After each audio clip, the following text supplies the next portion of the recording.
नमस्कार मंडळी, मी रुपाली जोगळेकर आणि विचार वेदच्या आरोग्य यात्रा या मालिकेमध्ये आपलं स्वागत. तर डॉक्टर जोशींनी 8 दिवसांची औषधं दिली होती आणि घरी येऊन मी ती घ्यायला लागले. मला थोडासा रिलीफ वाटायला लागला होता.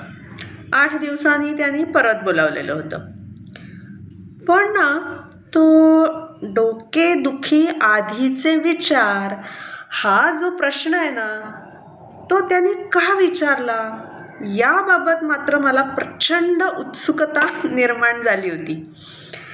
अर्थातच आठवडाभराने पुन्हा डॉक्टरांकडे गेले तेव्हा मी त्यांना हे सांगितलं की मी काही कधी होमिओपॅथीची औषधं घेतलेली नाही आहेत आणि तू काय विचार करत होतीस, तुला आत्ता कसं वाटतंय, आत्ता डोकेदुखीविषयी काय विचार चालू आहेत मनात, असं का विचारता तुम्ही.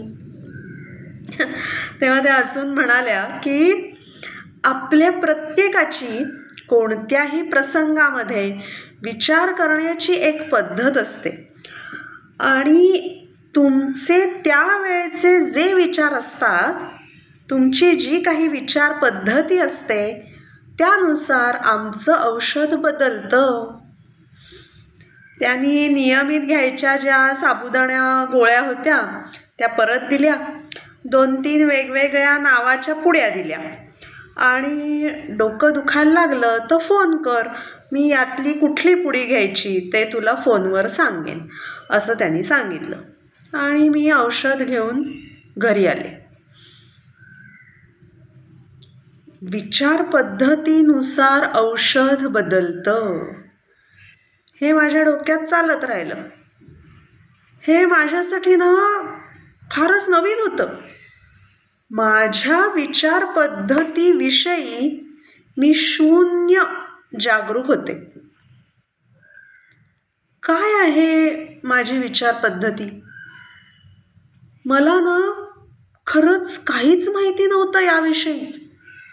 एखाद्या प्रसंगामध्ये मी कसे विचार करते बरं, की जे विचार माझ्या शरीरामध्ये डोकेदुखी तयार करत आहेत.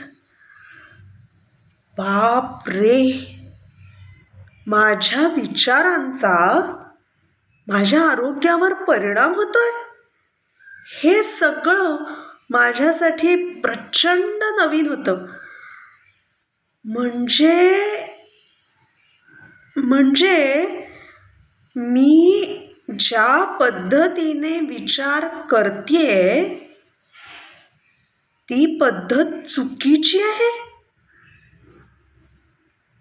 बापरे, मुळात मी ज्या पद्धतीने विचार करतेय ती मला माहिती नव्हती आणि ज्या पद्धतीने विचार करतेय ती पद्धत चुकीची आहे.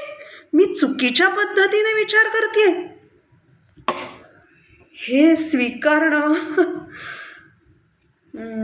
मला जाम अवघड जात होतं.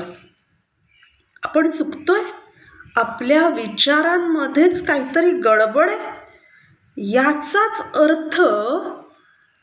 जर मी माझी विचार पद्धती बदलली, दुरुस्त केली, तर मी डोकेदुखीपासून मुक्त होऊ शकते.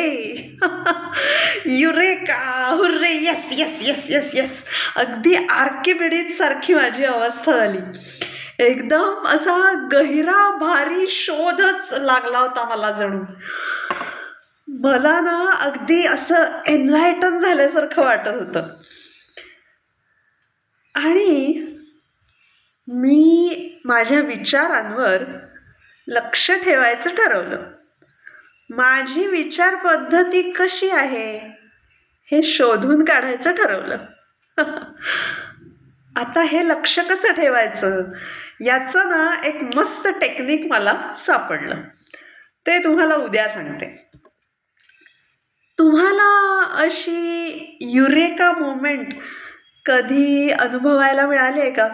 आज आठवा बरं का, आणि जमल्यास ती लिहून काढा आणि स्वतःला शाबासकी द्या. हा व्हिडिओ आवडला, उपयोगी वाटला तर जरूर लाईक, शेअर आणि सबस्क्राईब करा. तुम्हाला खूप खूप शुभेच्छा. धन्यवाद.